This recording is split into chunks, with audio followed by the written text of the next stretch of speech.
Et vraiment heureuse d'être avec vous, surtout un 14 mars, puisque c'est la première fois depuis 2 ans que j'interviens devant des gens pour de vrai, et en plus je peux voir leur sourire, je peux voir leurs expressions, et je vous jure que quand on fait des interventions, c'est quelque chose d'extrêmement précieux, parce que ça fait quand même 2 ans que je ne vois pas, je parle à des gens, mais je ne sais pas s'ils s'ennuient, s'ils sourient, s'ils pleurent, s'ils sont désespérés, en colère.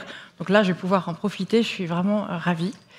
Et pour répondre à ta question, au-delà du bonheur immédiat d'être avec vous, ce que je te propose, et ce que je vous propose, c'est un premier élément de réponse. Vous allez voir, il y a plusieurs éléments de réponse sur le bonheur de demain, le bonheur qui nous attend et qu'on va construire. Mais je voudrais juste vous donner ma réponse très personnelle à ce que c'est que le bonheur et celui qu'on peut continuer à... Enfin, j'espère qu'on pourra continuer à aller chercher ensemble. C'est un saisissement du cœur. C'est tout ce à quoi on a renoncé. Alors, si j'ai voulu vous montrer ces images, ça fait, je sais pas, 100 fois que je les vois, j'ai vu le film aussi, et chaque fois ça fonctionne, vous savez, c'est comme les concerts, les bons concertos, ou une nocturne de Chopin. On peut les écouter 100 fois, 1000 fois, et à chaque fois on retrouve quelque chose d'essentiel. Et quand je regarde la nature à travers les mots de Sylvain Tesson et les images et les photos de Vincent Munier, ça me fait le même effet que ces symphonies. Pour moi, tout est là. Ce qui fait finalement le vrai bonheur, le mien en tout cas, c'est-à-dire la nature, l'homme et la nature, l'animal. C'est pas toi qui cherchais ton téléphone tout à l'heure ?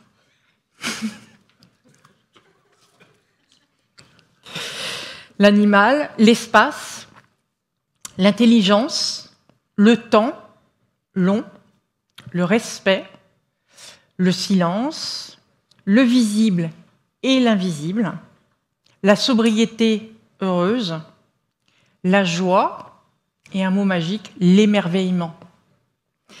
Il y a tout, il y a le vivant et il y a ce que j'appelle moi la beauté du monde. Et je ne sais pas pour vous, mais pour ma part, moi je reste toujours extrêmement intimidée et j'ai pas besoin d'aller au Tibet. Hein, les côtes bretonnes nous offrent ça aussi.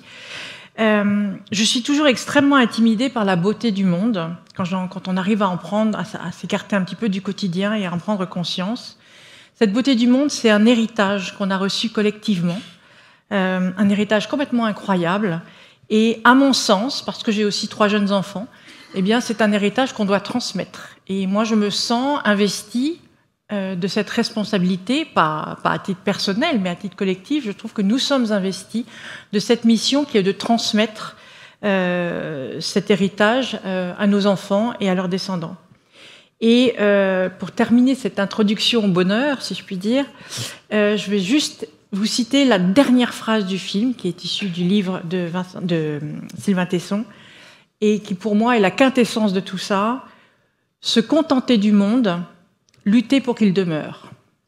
Et là, je crois que quand on arrive à ça, eh ben, on accède au bonheur. Et ça, j'espère qu'on arrivera donc à savoir nous contenter du monde, et ça, c'est finalement de plus en plus difficile, et à lutter pour qu'il demeure, et en travaillant pour ça, enfin en agissant ensemble pour ça. Et c'est un petit peu l'objet aussi de ma présentation ce soir. Alors, en attendant, donc, enfin, en même temps qu'il y a la beauté du monde, il y a aussi les nouvelles du monde. Et je vais vous donner un petit peu quelques nouvelles du monde, et c'est pas forcément que des bonnes nouvelles, il y a des bonnes et des mauvaises nouvelles. Les mauvaises nouvelles, c'est l'Ukraine, c'est le Covid, c'est les inondations en Australie, c'est le rapport du GIEC, c'est l'éco-anxiété, c'est la déprime des jeunes, qui aujourd'hui gagnent absolument toutes les couches sociales et tous les pays du monde, toutes les jeunesses du monde. Et tout ça, évidemment, ce ne sont pas des très bons signaux pour le futur bonheur du monde. Mais en même temps, il y a aussi des bonnes nouvelles. Alors je pourrais aller, si j'allais dans le champ de la géopolitique, je vous dirais que l'Europe n'a jamais été aussi unie, que quelle bonne nouvelle, enfin on a compris qu'il va falloir faire une transition énergétique, etc. etc. Mais c'est pas de cette bonne nouvelle-là dont je vais vous parler ce soir. Ce dont je veux vous parler ce soir, la bonne nouvelle, c'est que nous n'avons jamais eu autant de moyens, de connaissances et d'outils pour changer le monde. Je sais pas, moi, quand j'avais 18 ans, 15 ans, 20 ans, comme tout le monde, j'ai voulu refaire le monde. Sauf que maintenant, on peut. On peut refaire le monde, et c'est quand même une incroyable nouvelle à partir du moment où on a envie de le refaire. Et toute la question, c'est est-ce qu'on a vraiment envie de refaire le monde? Et ça, c'est une question personnelle, mais en tout cas, bonne nouvelle, on peut refaire le monde, et on a de bonnes raisons de le faire aussi. Et on a d'autant plus d'outils et de moyens que nous vivons dans un monde complexe. C'est un monde paradoxal, puisque c'est la complexité qui fait que c'est compliqué d'agir, et en même temps que c'est possible d'agir. Alors justement, pendant un premier temps de ma présentation, je voudrais vous emmener dans la complexité du monde, en relisant finalement, vous allez voir, les différentes actualités que j'ai citées, en les relisant par ce qu'on appelle la systémique, c'est-à-dire, finalement, si on tire le fil de la pelote monde, eh bien, vous allez voir qu'on peut tout est lié à tout. Et c'est précisément ça dont il faut aussi s'emparer, cette complexité, pour être le meilleur acteur possible. Et pour pouvoir transformer les choses. Alors, le début de mon histoire, il faut bien commencer par un début, eh bien, c'est la consommation de viande mondiale. Je ne sais pas si vous savez que dans l'histoire universelle, dans toutes les cultures, sauf une, eh bien, à toute hausse de revenus, et ce qui a été le cas depuis, les revenus, vous savez, se sont beaucoup élevés dans le monde en moyenne depuis une trentaine d'années, eh bien, à toute hausse de revenus correspond d'abord une hausse du nombre de calories qu'on absorbe. Et ces calories, pour l'essentiel, elles viennent de la carnation du régime, c'est-à-dire que même si on mangeait à sa faim, eh bien, on mange plus de viande on mange, oui, c'est ça, plus de produits laitiers et de viande quand les revenus augmentent. Ça, c'est une règle qu'on a observée partout. Pour vous donner un ordre de grandeur de là où nous en sommes, nous, en France, on mange chaque année 84,5 kg de viande en moyenne par habitant. Ça veut dire plus de 230 grammes de viande par jour et par personne. Et je vous parle d'une moyenne nationale, donc vous imaginez bien que les nourrissons, ils ne mangent pas de la viande. Hein. Donc vous voyez un petit peu la quantité de viande que nous absorbons chaque jour en France. Eh bien, c'est la même chose dans le reste de l'Europe, c'est la même chose dans la plupart des pays. Et des pays qui historiquement mangeaient peu de viande, eh bien, on se rend compte que leur consommation de viande augmente. Donc au total, augmentation de la population mondiale, mais surtout augmentation des revenus, changement de régime alimentaire. Donc évidemment, il faut produire beaucoup plus de viande qu'avant. Or, pour produire cette viande, on ne peut pas tous les mettre en prairie, sinon il n'y aurait plus beaucoup de place pour les hommes, donc on fait de l'élevage. Et pour nourrir le bétail en élevage, il faut produire des céréales, d'accord ?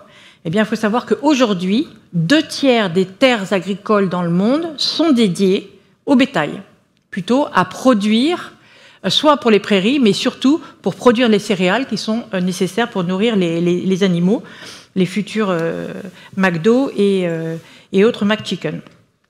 Et donc, pour arriver à trouver des nouvelles terres, parce que la consommation de viande continue d'augmenter, eh bien, il faut trouver de nouvelles terres agricoles. En gros, toutes celles qui étaient déjà disponibles, on les a exploitées, donc déforestation, puisque c'est aujourd'hui le seul moyen que nous ayons de gagner davantage de terres arables.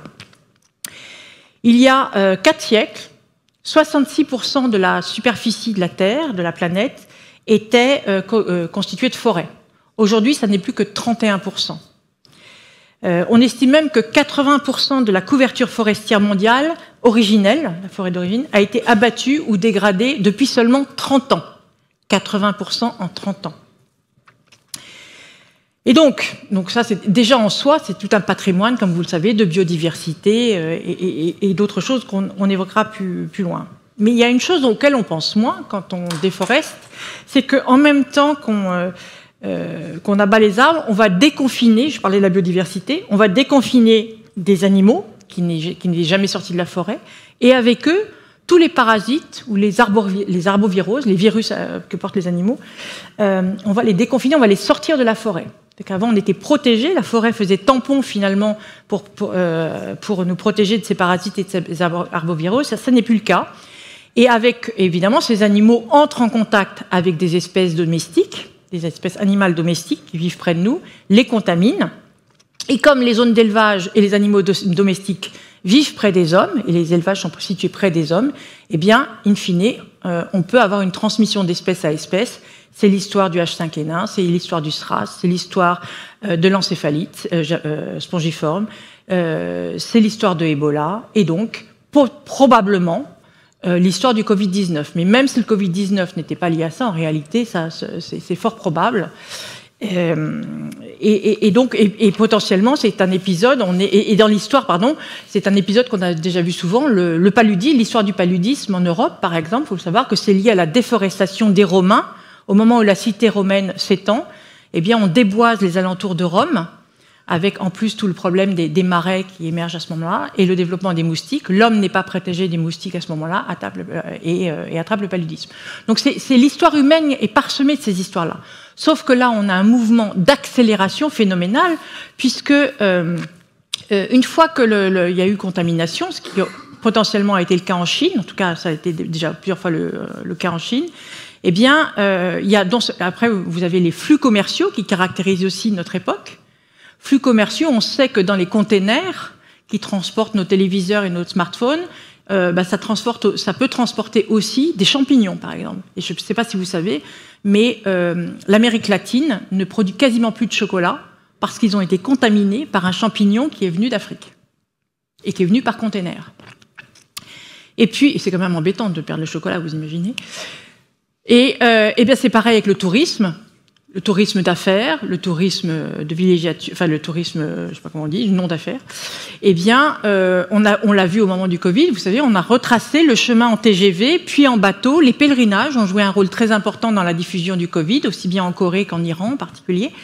Et donc une diffusion extrêmement rapide, parce que maintenant on se déplace rapidement. Donc avant, au moment des Romains, par exemple, la peste bubonique, elle s'est développée, elle a mis 2 ou 3 siècles, je crois, pour arriver, je ne suis pas très précise, mais c'est très très long, pour venir depuis la Chine jusqu'en Europe. Aujourd'hui, il faut quelques heures. Et donc, évidemment, la réponse à ce moment-là est immédiate. Il faut arrêter les vols, il faut arrêter les flux pour contenir la pandémie. Et la suite de l'histoire, vous la connaissez, hein, sur la fermeture des frontières, l'arrêt des vols, et tout l'épisode que nous avons vécu pendant plus d'1 an, puisque les frontières sont réouvertes il y a quelques mois, mais en gros, pendant 1 an et demi, nous avons essayé de contenir ce virus, d'ailleurs avec un succès pour le moins relatif. Donc, arrêt du commerce mondial. Donc, vous voyez, à partir de je suis toujours dans mon point de départ, qui est la consommation de viande, et qui nous amène jusqu'à cet épisode que nous venons de traverser.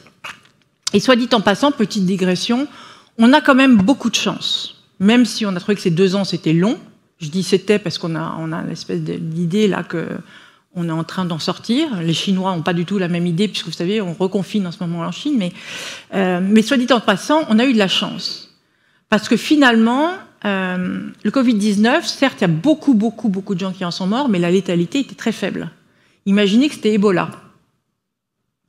Et rien, scientifiquement, rien n'exclut que le prochain virus qui circule, il est aussi létal que Ebola. On ne peut pas l'exclure, on n'en sait rien. Donc c'est vous dire quand même l'impact, l'importance qu'il faut que nous accordions à ces phénomènes systémiques pour aussi assurer notre sécurité dans le futur. Mais l'histoire de notre consommation de viande, et surtout de l'histoire de l'élevage, ne s'arrête pas là. Parce que l'élevage, ça représente aussi l'émission de gaz à effet de serre.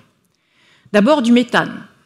Non pas par les bousses de vache, comme on l'a longtemps dit, mais en fait par le roux des vaches. C'est-à-dire la fermentation gastrique qui produit du méthane. Et pareil pour le riz, hein, soit dit en passant, le riz est un gros émetteur de gaz à effet de serre, on en parle moins, mais parce que pareil, fermentation, émission de gaz.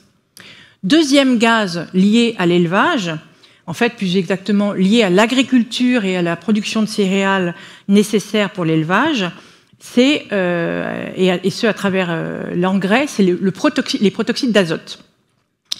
Puisque pour accroître la productivité, on utilise des engrais azotés, beaucoup d'engrais azotés, qui dégagent après du protoxyde d'azote. Le protoxyde d'azote, est un gaz à effet de serre qui a un pouvoir de réchauffement global 310 fois plus puissant que celui du CO2. Et en plus, il reste dans l'atmosphère une centaine d'années, donc il a une inertie extraordinaire, au lieu de 12 à 13 pour le CO2. Vous voyez un peu la différence. Et du coup, c'est pour ça que le dernier rapport du GIEC, que pas grand monde a lu, malheureusement, nous dit qu'il faut faire très attention, enfin encourage à réduire, à contenir, j'allais dire, le développement de l'agriculture et surtout l'utilisation d'engrais azotés et le développement donc de l'alimentation carnée, puisque ça conduit à une surconsommation de ces engrais. Il se trouve qu'aujourd'hui, on estime que le secteur agricole représente 90% des émissions de protoxyde d'azote, dont je rappelle qu'elles n'étaient pas comptabilisées dans les scénarios du GIEC jusqu'à maintenant. Et j'en profite aussi pour vous dire qu'aujourd'hui, l'agriculture européenne, c'est une petite digression, mais pour vous dire à quel point tout est lié, l'agriculture européenne dépend pour 20% des engrais azotés qui sont fabriqués où? En Ukraine. Donc vous voyez, notre dépendance aux engrais azotés, où est-ce que ça peut nous emmener? Donc déforestation, la déforestation, l'élevage c'est des émissions de gaz à effet de serre, la production agricole aussi, puis il y a aussi la déforestation, parce que quand on détruit un arbre, vous savez qu'on détruit un puits de carbone, puisque les forêts émettent un peu de CO2, mais surtout elles en absorbent. Et c'est pour ça qu'on les appelle d'ailleurs le poumon. On n'a pas les grandes forêts amazoniennes ou tropicales, les poumons de la planète, parce que précisément, elles sont capables d'absorber du CO2 et théoriquement, elles en absorbent beaucoup plus qu'elles en émettent, du moins jusqu'à maintenant. Jusqu'à ce qu'on déforeste. Aujourd'hui, l'élevage est responsable de 65% de la déforestation en Amazonie, et au moins de 15% des émissions de gaz à effet de serre de la sorte. Et le problème, c'est que bientôt, la forêt pourrait, à force d'être détruite, d'être dégradée, eh bien, la forêt pourrait même absorber moins de CO2 prochainement qu'elle n'en émet. Déjà 2 exemples. Le bassin de l'Amazone, aujourd'hui, on estime qu'il absorbe 1,2 milliard de tonnes de CO2 chaque année, et qu'il en libère 1,1 milliard. Donc vous voyez, pour l'instant, le ratio est encore favorable, mais c'est très provisoire, et je ne sais pas si vous avez vu dans les journaux ces derniers jours, mais il y a plusieurs scientifiques des études récentes montrent qu'on a probablement atteint justement le point de non-retour en Amazonie pour préserver cet équilibre-là.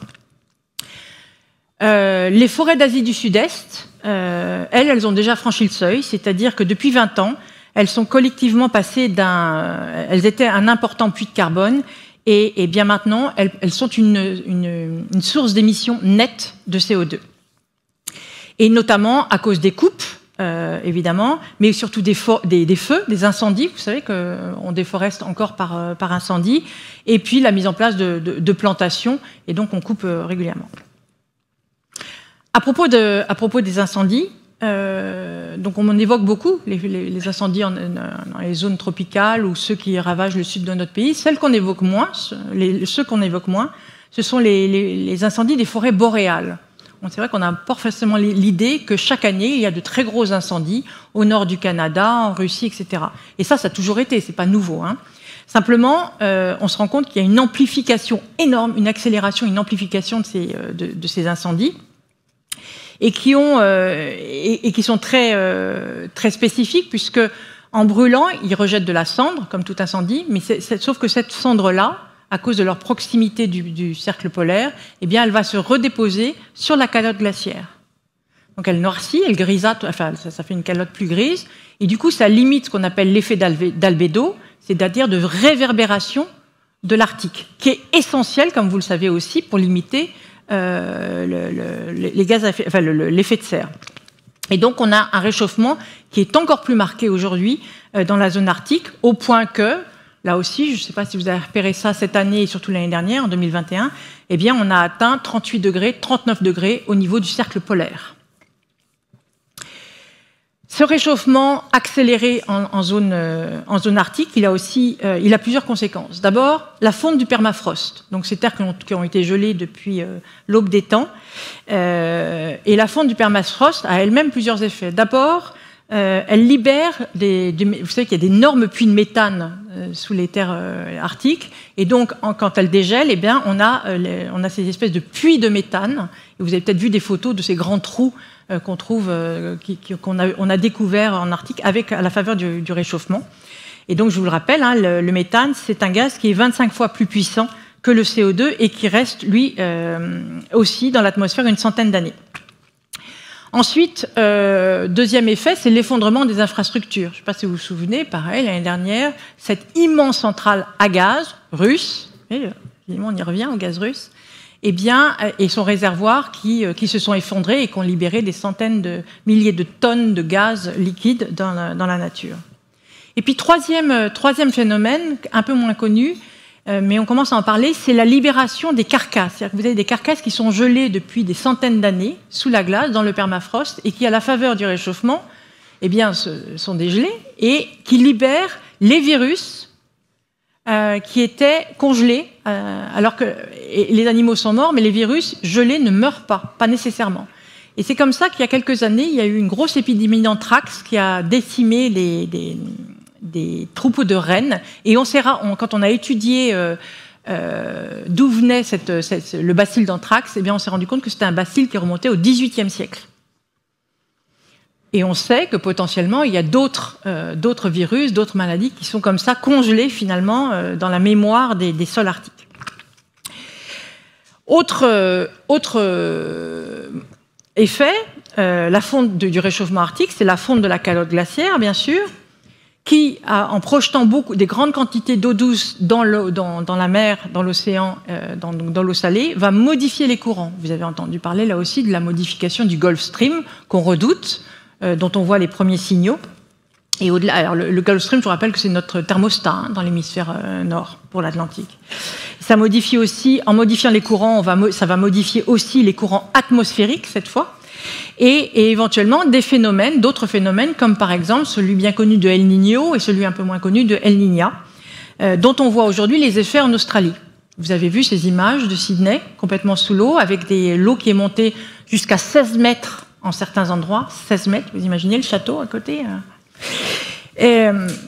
Et en fait, comment ça fonctionne ? Eh bien, avec le réchauffement climatique, l'eau superficielle des océans se réchauffe.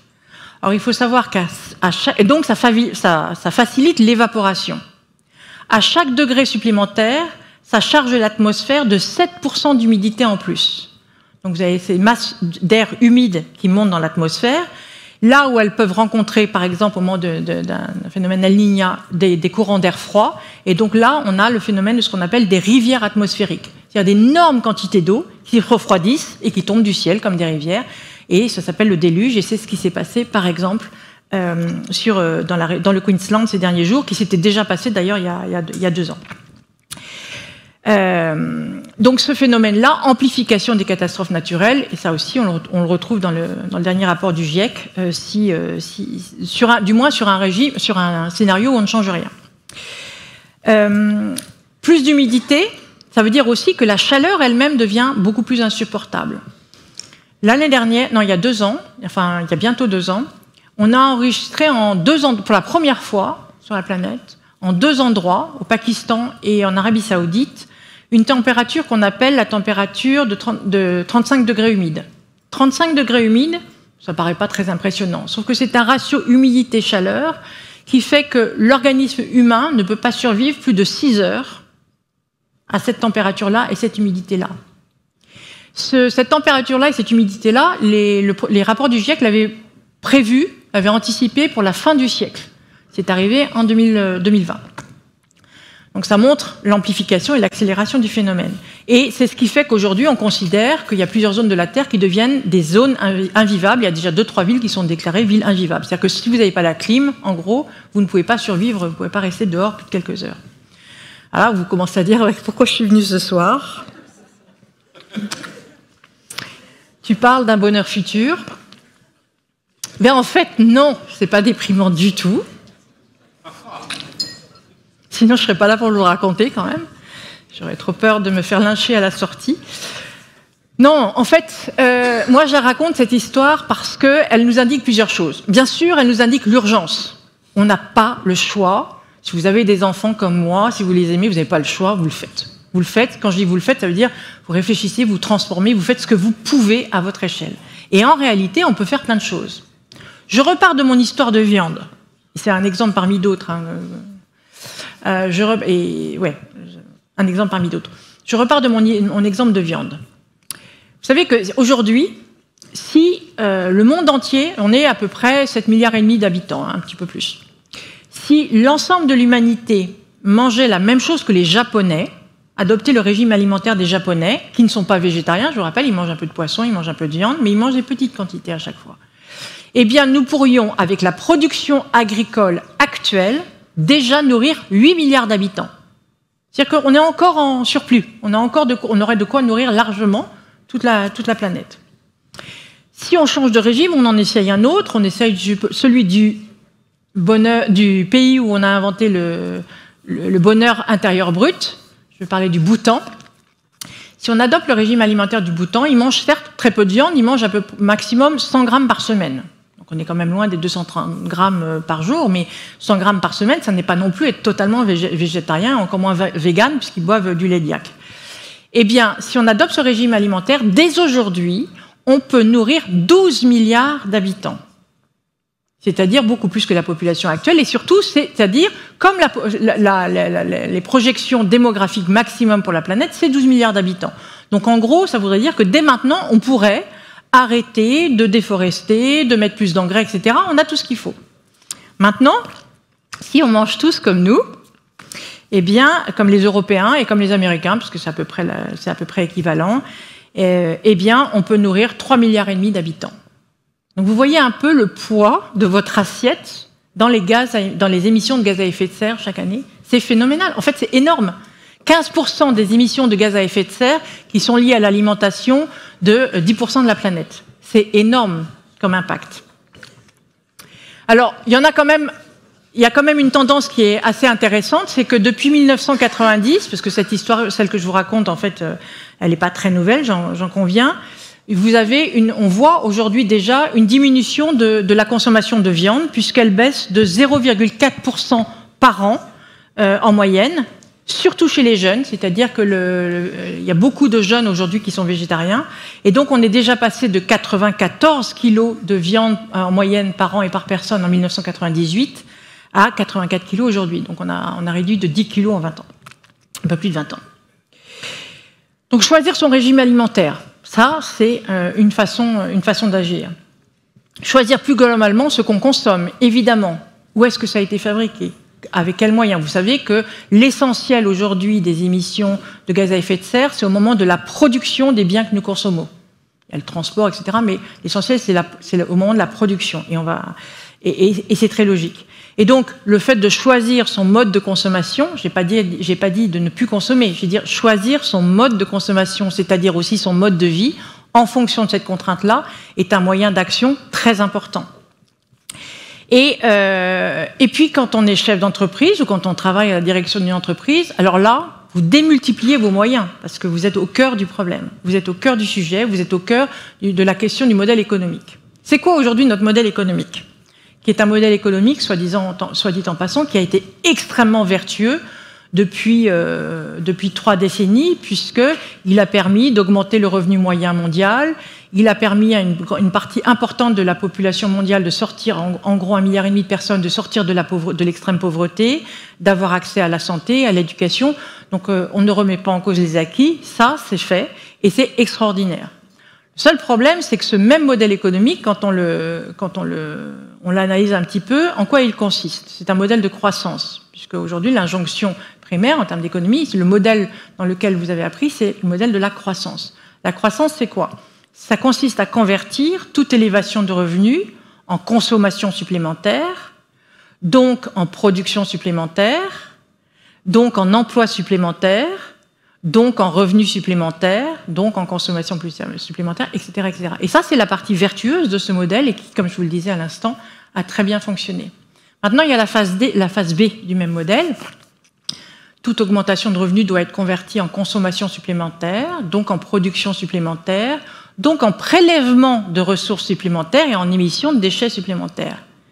Et c'est là où on atteint la limite, c'est-à-dire que les ressources ne sont pas infinies. Donc en théorie, le modèle, il est infini, mais les ressources ne sont pas infinies et la capacité de la planète à absorber les déchets, et je mets le CO2 dans les déchets, eh bien, ne sont pas infinies. Et donc c'est là où ça ne fonctionne plus et c'est là où on est maintenant. Parce que le trop-plein, eh ben, il se manifeste avec le recul du vivant, avec le réchauffement climatique, avec les pollutions et tous les effets que je viens de décliner. Donc, il va bien falloir qu'on sorte de cette impasse. On ne va pas continuer à constater, à aligner les crises les unes après les autres en pleurant. Et il s'agit de devenir acteur. Et en plus, quand on est entreprise, on est au cœur du système parce que précisément, et je trouve ça extrêmement difficile et en même temps passionnant, c'est que vous avez cette double injonction. L'injonction de croissance, qui est celle du modèle économique, et qui a été portée dans les écoles de commerce, qui est portée par les médias, qui est portée par nos politiques, cet appel à la croissance économique qui fournit l'emploi et la richesse, et donc qui appuie notre développement. Et de l'autre côté, cette autre injonction, qui est celle de la planète, qui est celle des jeunes générations, qui dit il faut être économe, ça ne tiendra pas, ça ne peut pas tenir sur la durée, c'est pas idéologique, c'est pas politique, c'est juste une question mathématique et d'équation. On n'a pas assez de ressources, et on voit bien les tensions que ça peut produire quand il n'y a pas assez d'essence pour tout le monde, enfin quand il n'y a pas assez de gaz pour tout le monde, vous voyez bien les effets. Donc c'est mathématique, ça n'est même pas, c'est pas du tout idéologique. Et donc, les entreprises, elles sont au cœur de cette contradiction, et c'est pour ça qu'à mon sens, elles ont non seulement une responsabilité, mais surtout un rôle déterminant à jouer, parce qu'elles ont le modèle, elles ont la capacité de transformer le modèle. Et transformer, inventer, il n'y a rien de plus réjouissant, ça c'est une bonne nouvelle. Vous avez déjà vu des inventeurs qui déprimaient, vous? Non. Un inventeur, il déprime pas, il invente, il construit, il est dans la suite. Et donc, on est dans une période où il faut inventer, et on nous demande d'inventer. La vraie injonction qu'on doit tous, c'est inventer, créer, changer, transformer. Et ça, en fait, c'est enthousiasmant. Même si il va falloir le faire de manière accélérée, etc. Mais en réalité, quand on va vraiment derrière, eh ben, on se rend compte que c'est quelque chose de positif. Et puis, les entreprises, elles sont d'autant plus actrices qu'elles sont ancrées dans un territoire. Et là, je parle surtout des PME et des ETI. Elles sont ancrées dans un territoire et donc elles peuvent agir en écosystème et donc avoir un poids beaucoup plus décisif, beaucoup plus important.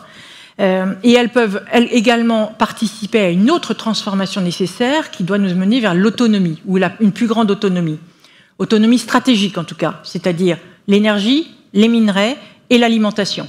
C'est ça l'autonomie stratégique. On peut ne pas être autonome sur les sacs de luxe, mais à la limite, c'est un petit peu... Enfin, pardon mesdames ou messieurs d'ailleurs, mais c'est peut-être moins stratégique que ce qui se passe, enfin ce qu'on voit aujourd'hui sur les prix alimentaires ou de l'énergie. Or il se trouve, nous sommes en Europe, et il se trouve que l'Europe n'est autonome sur aucun de ces trois chapitres. Et ça c'est l'Ukraine aujourd'hui qui nous le rappelle, avec notre dépendance au gaz, alors en France un petit peu moins, mais quand même, avec notre dépendance aux engrais azotés. Je vous l'ai dit tout à l'heure, 20% des engrais azotés européens viennent d'Ukraine. Notre dépendance européenne aux céréales ukrainiennes et russes, qui sont les principaux producteurs mondiaux. Alors en France, on est un peu mieux lotis parce qu'on est aussi un très gros producteur de céréales, mais pas forcément nos voisins. Et en France, on est dépendant des tourteaux qui sont produits en Ukraine. 50 à 70% des tourteaux qui sont élevés et qui sont utilisés pour l'élevage en France viennent d'Ukraine. Et puis on est dépendant évidemment des minerais, à commencer par le nickel et par l'aluminium, dont les prix sont en train évidemment d'exploser, et dont la Russie et l'Ukraine surtout la Russie, sont de gros exportateurs. Donc vous voyez, quelle que soit la façon dont on prenne le problème, que ce soit par l'aluminium, par l'énergie, par l'alimentation, par le régime alimentaire, on voit bien qu'on va changer. Le monde change, c'est ce qui était dit au début de la vidéo. Et puis on va d'autant plus changer que le modèle européen va devoir d'autant plus changer que, on l'a vu pour le modèle énergétique, ça fait la couverture de nos journaux depuis quelques jours, la nécessité de changer notre modèle énergétique pour ne plus être aussi dépendant. Mais il n'y a pas que l'énergie, il y a donc aussi les minerais, puisque même la transition énergétique, elle dépend de minerais dont nous sommes dépendants. L'Europe, globalement, est dépourvue de minerais, en tout cas des minerais stratégiques. Donc on dépend pour nos batteries de voitures du lithium de Bolivie, on dépend des terres rares de Chine. La Chine a un levier stratégique exactement comme la Russie, il faut bien l'avoir en tête, extraordinaire. On dépend du cobalt du Congo, on ne peut pas dire que ce soit un pays extrêmement stable ni fiable, etc., etc. Donc ce qui est en jeu, dans cette transformation dont je vous parle et dont vous pouvez être les acteurs, c'est aussi donc d'innovation, de mutualisation. Et d'ailleurs, l'Europe lance des alliances stratégiques, c'est pas pour rien, c'est pour mutualiser justement cette recherche-développement qui va nous permettre d'être plus sobres, puisque le troisième enjeu, c'est la sobriété de notre production, à la fois pour moins dépendre de l'énergie et des minerais que ça exige, mais aussi pour des effets climatiques. Et donc finalement, plus globalement, c'est l'adaptation du modèle économique à la contrainte, aux contraintes, puisqu'il y en a plusieurs, avec évidemment aussi une plus forte dimension, une plus forte importance de, par exemple, l'économie de fonctionnalité, l'économie d'usage, qui vont transformer nos modes de consommation, donc nos modes de vie. Donc, ouais, tout est lié, vraiment, absolument tout est lié. Et donc, nous sommes à la veille de cette transformation. Alors après, face à une transformation, on a plusieurs choix. Soit on essaye de retenir le passé, parce que c'était génial, et de fait, c'était génial. Et je fais partie de ces gens qui sont parfois nostalgiques, parce que c'était formidable quand même, les années 90 et tout, mais qu'est-ce qu'on s'est amusé. Donc c'était vraiment bien. Mais ça ne tient pas. Ça ne tient pas sur la durée. Et ça ne veut pas dire, c'est pas parce que c'est révolu que la suite ne veut pas être formidable, à condition de la désirer. Et il est important qu'on comprenne que cette contrainte, ça peut être aussi, il faut arriver à fabriquer du désir autour de cette transformation. Alors comment on fait? Moi j'ai des pistes, mais il y en a beaucoup des pistes. La première piste, c'est faire le deuil, accepter. On n'a pas le choix. Ça va se faire avec ou sans nous, ça se fera. Ce n'est pas une question, une fois de plus, idéologique, politique, dogmatique. C'est juste que les crises, je vous l'ai montré dans mon exposé, les crises en Ukraine, la crise du Covid, la crise climatique, ce que le GIEC nous dit aussi, parce que, voilà, on ne pourra pas échapper à la transformation. Et la bonne nouvelle, c'est qu'en fait, on est très doué pour la transformation. Le Covid, regardez ce qu'on a été capable de faire en quelques semaines au moment du confinement, au début de l'épidémie de Covid. C'est absolument incroyable. Qui aurait parié qu'on était capable de transformer nos territoires, nos économies, nos entreprises, notre mode de vie aussi rapidement pour répondre à une contrainte? Et ça s'est fait. Et d'ailleurs, ça a fait des petits dans certaines entreprises, au sens où ça a même conduit à la transformation de certaines activités. Autre transformation réussie, et alors là, pour le coup, qui s'est faite pas vrai, enfin, je ne dis pas sans contrainte, mais quasiment, c'est la transformation numérique. En 20 ans, sans qu'il y ait de révolution, sans qu'il y ait de guerre, sans qu'il y ait de loi, sans rien de tout ça, on a complètement transformé le système monde, système d'information, système financier, système de production, système de sécurité, système d'éducation, système d'information. On a tout transformé en 20 ans grâce au numérique. Et ça s'est fait. Et et on est tous là avec nos téléphones portables, les tablettes, etc. Et on s'en sert comme des outils. Donc on est capable de ces transformations, des transformations en profondeur, parce que là, on a changé quasiment de civilisation avec le numérique. Donc on en est capable. Ça, c'est important. Faire le deuil, savoir qu'on est capable. Et ensuite, autre chose indispensable, ce que je dis il y a quelques minutes, c'est qu'il faut qu'on arrive à élaborer un projet. Il ne s'agit pas d'organiser le renoncement. Trop souvent, on vous parle du réchauffement climatique et des conséquences comme d'un immense renoncement. Il va falloir renoncer à prendre l'avion, il va falloir renoncer aux vacances au bout de la planète, il va falloir renoncer à manger de la viande, il va falloir renoncer. Ça ne serait qu'une liste de renoncements. Non, non, non. Transformation, ça veut dire qu'il faut élaborer un projet, il faut savoir où on va, il ne faut pas savoir d'où l'on vient, parce ça on le sait, et on sait qu'on ne peut pas y rester. Donc l'important maintenant, c'est de se fixer un objectif, et de préférence collectif et attractif. Et donc c'est là où il va falloir avoir des visions, parce qu'on ne sait pas ce que ça peut être, cette autre chose, cette autre civilisation, cet après-demain, et ce bonheur du futur. Mais on a quand même quelques idées, il y en a qui font des propositions, et en tout cas, on a aussi des outils pour produire, en intelligence collective, pour fabriquer ces récits. À l'échelle d'une entreprise, réinventer le projet d'une entreprise, c'est extrêmement mobilisateur pour les équipes, pour le dirigeant, et je vais vous donner un ou deux exemples.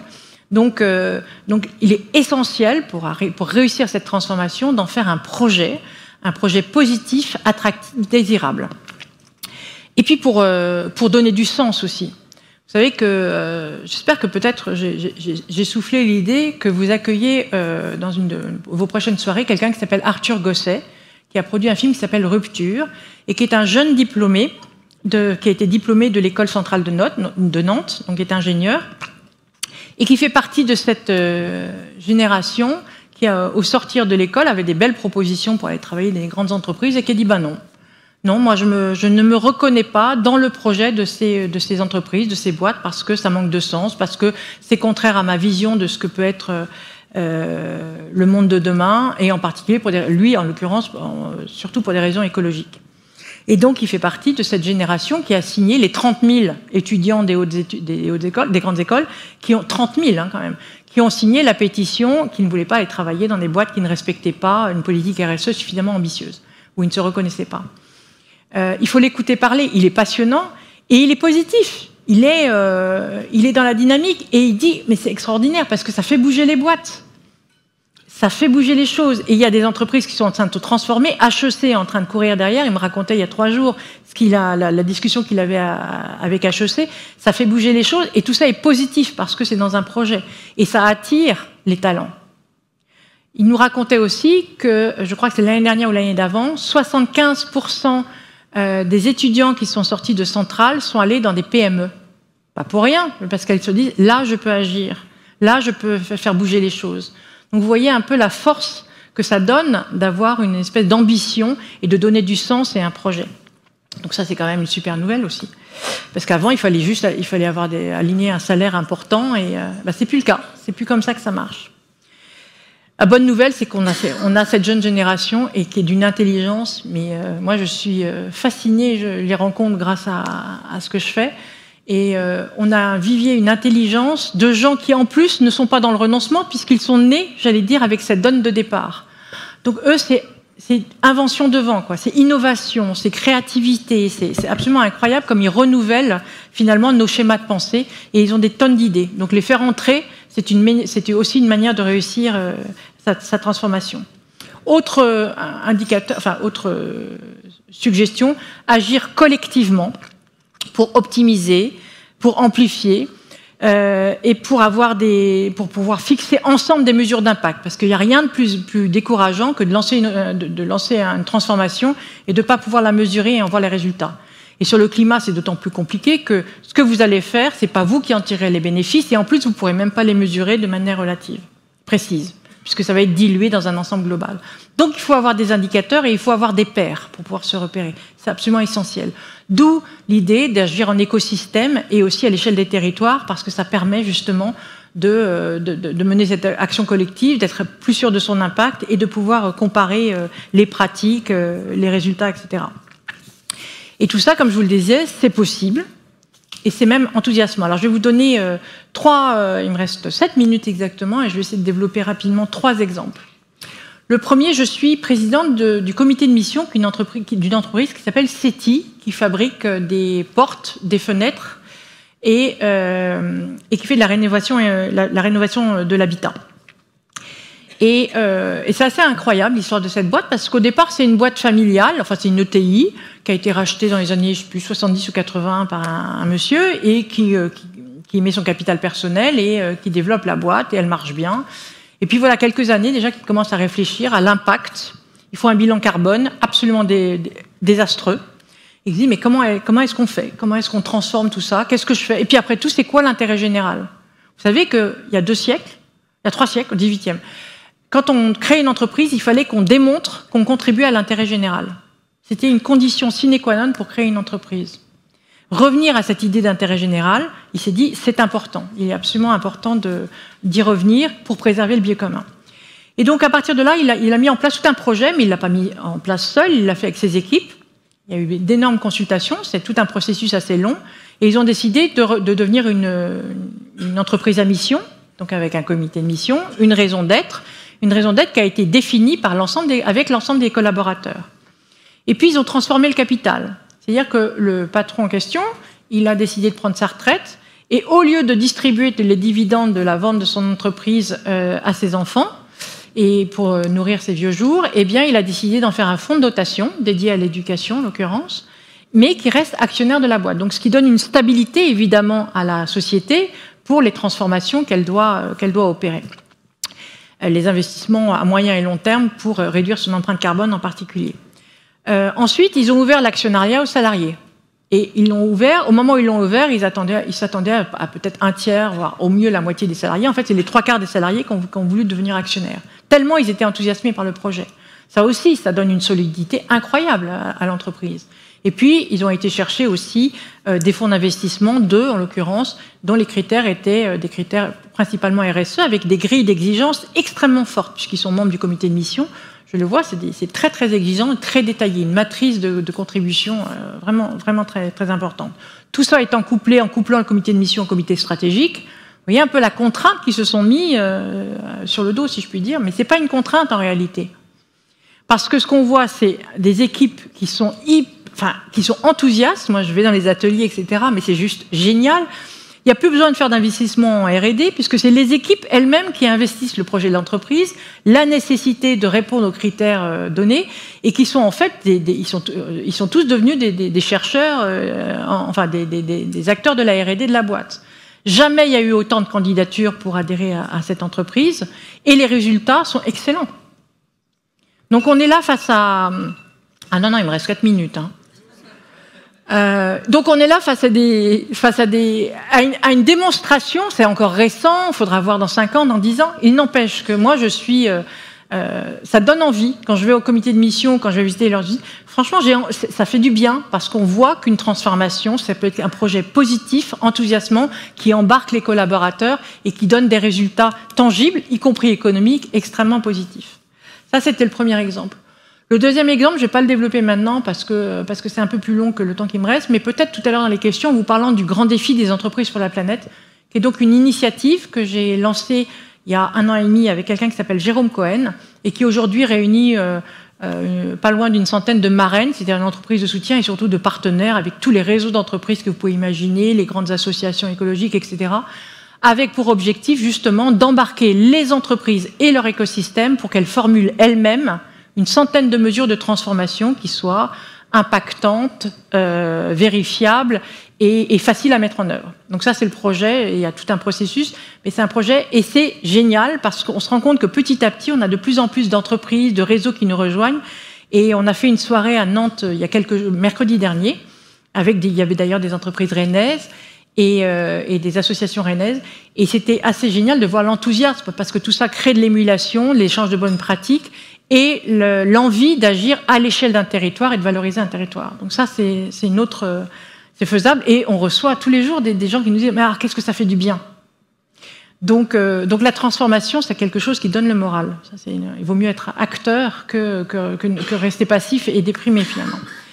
Et puis le troisième exemple, qui est très personnel, que je partage de temps en temps, et j'ai envie de le partager avec vous, c'est une expérience. Alors, c'est pas au niveau c'est au niveau d'une entreprise, mais cette entreprise-là est une entreprise familiale, puisque donc il y a 5 ans, j'ai perdu mon mari, Christophe Victor, qui est décédé en quelques minutes, évidemment. Mais ce que je veux dire par là, c'est qu'il n'avait pas de cancer. Enfin, ça a été quelque chose d'extrêmement soudain.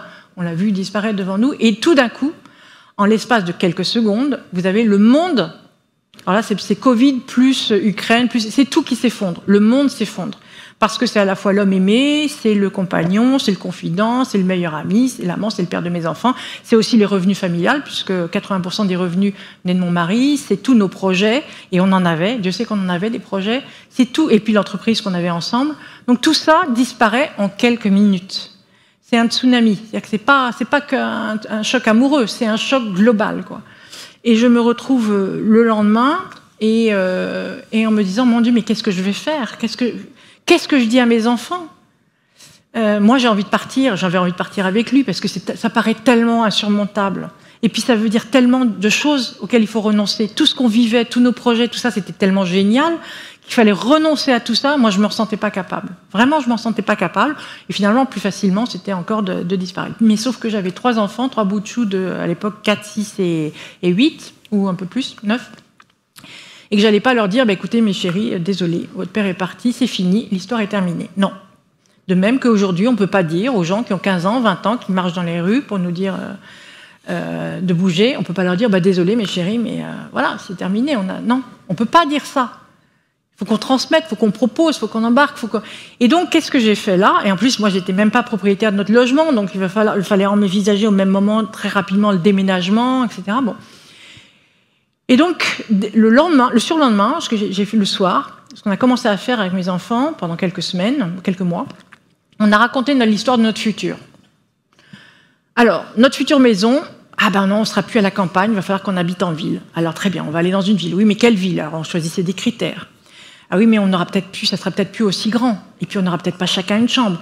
Ah ouais, alors on pourrait mettre des lits superposés. Ah ouais, des lits superposés, ben moi je serai en haut et toi tu seras en bas. Etc., etc., etc. Et on a construit cette histoire, semaine après semaine. Et ce qui fait qu'au moment où il a fallu déménager et quitter leurs copains, leur école, leur jardin, la maison où ils étaient nés, etc., et ben ça s'est fait. Et ça s'est fait sans problème. Parce qu'il y a quelque chose qui était mûr, parce qu'ils avaient participé à ce projet.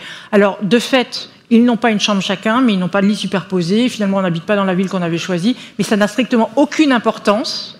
Ce qui était important, c'est d'enclencher cette transformation et qu'ils en soient eux-mêmes les acteurs, puisque c'était le meilleur moyen de la réussir. Et si je peux vous le raconter aujourd'hui sans avoir la gorge serrée comme avant, c'est bien parce que ça nous a permis tellement de choses. Incroyable ce que ça nous a permis. Mon passé me manque, mais mon futur me séduit et m'attire. Et celui avec mes enfants aussi. Donc voilà ce que je voulais vous transmettre pour ce soir, en dédiant notre soirée qu'on va prolonger, notre dîner, à la beauté du monde et à tout ce qu'on pourra faire pour elle.